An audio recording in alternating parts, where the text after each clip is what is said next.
It's kind of crazy, right? Because this morning, remember, I have one of the most, I call it masturbating mind. And I call it this, such a fertile soil and beautiful ocean of waves and fiery, passionate, um, windy blessing of awfulness, I call my brain, because for me, it's not just one concept in how the left and right narrative is. Yes, we have the logical and the whatever you want to call the negative, the positive mind, whatever. But this morning, I'm really taking in nature, and I've always done that. It's something that absolutely fascinates me. There's nothing else in this world that's more fascinating to me than the kingdom of neutrality, natural, the good God, Mother Guinea of life, because we live here, we work here, we have fun here, we do everything here. And to me, to honor this place that gives us so much, is very important to take her in sometimes. So I get up in the morning and I'm, sitting here looking down and looking around and looking across and looking up and looking down. And this place is such a sexual place. How many people really sit down and realize how sexual Mother Nature really is?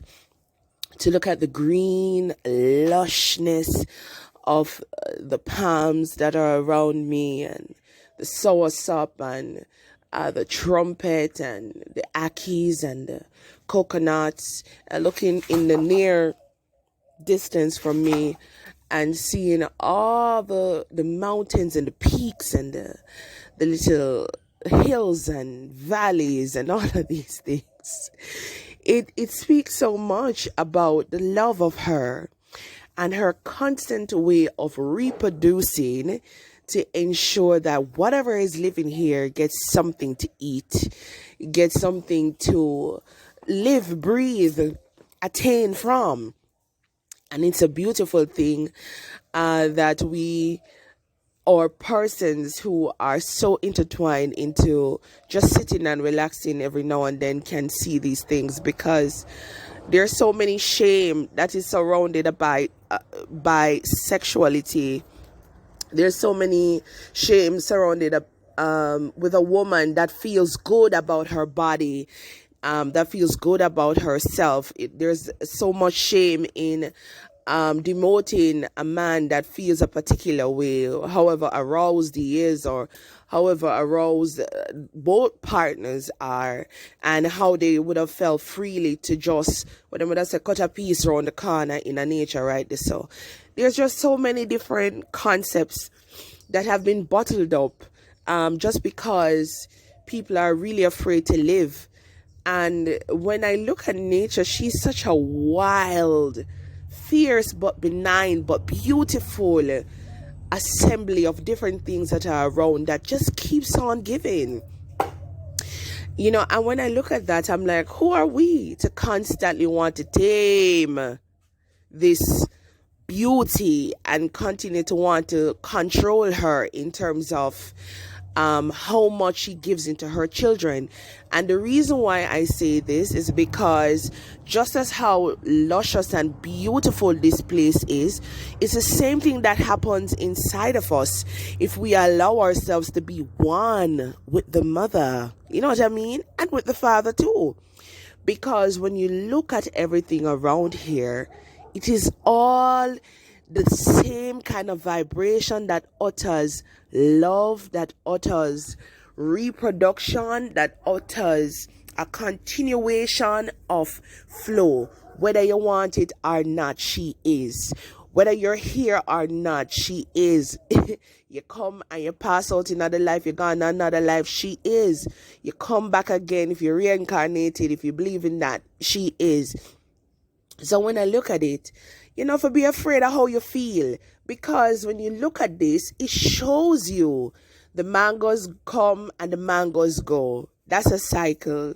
The palms come up with their little oil nuts. It drops off after a little while. It is all a concept of, can we go back into ourselves to now understand ourselves on a different level, to know that truly there is a time and a beautiful place for everything. But look how green Mother is and how beautiful she is. Her soils feed the trees. The trees take up all of that nutrients out of her and produce the different things that you see that we eat, that we love. It is sex. All of that is procreation and a constant fluid of sexual energies that are around us, that are used to be able to bring across the things, whether in your alchemical work, whether in your producing, your production, whether in music. It's all a part of these sexual vibrations, and it has to be, because, and looking at it from my perspective again, because looking at the whole thing, just come outside or go up in some hills where you can look down and see. I'm talking about the greenness, and if you can see the waters flowing down, you know what I mean? If you can chop open a jelly, you see the nourishment what in it, the whole light of sex. Not be so nobody want to say. But it's an understanding of what it is for too.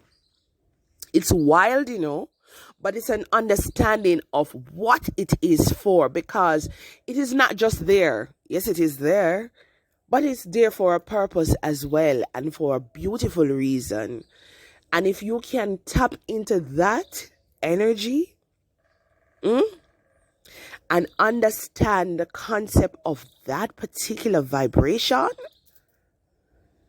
let me tell you this, just as how you see how many trees are inside of the world, the different shrubs and the different waters and the different earth, your life becomes an endless possibility. The sky and all of that, the openness, the vastness. You will realize that the things that we fight each other over, some little nuggets, is just a little dot into what is here for all of us. And the whole of we can name it, eat it. English word. We can all eat it. And we can all be a part of it. We can all be whatever we choose to be out of it and still be happy. Because if you look at how much is around us, no one man alone can name off the whole of this. No one man alone can ends off the whole of this. That's not even greed or gluttony. That is just wacky. You know what I mean? So we can all share. We can all share if we were not here to share and to give with each other and to take from each other and to learn from each other. So much of we wouldn't there right now. And procreation would not be so important. So it's just to find a little tune and get for understand, say, if there's so much around us, there's so much that you can gain. So you now for bother watch the man next to you. All you have to do is plug in on yourself and plug back in on nature and watch what she do for you. Simple.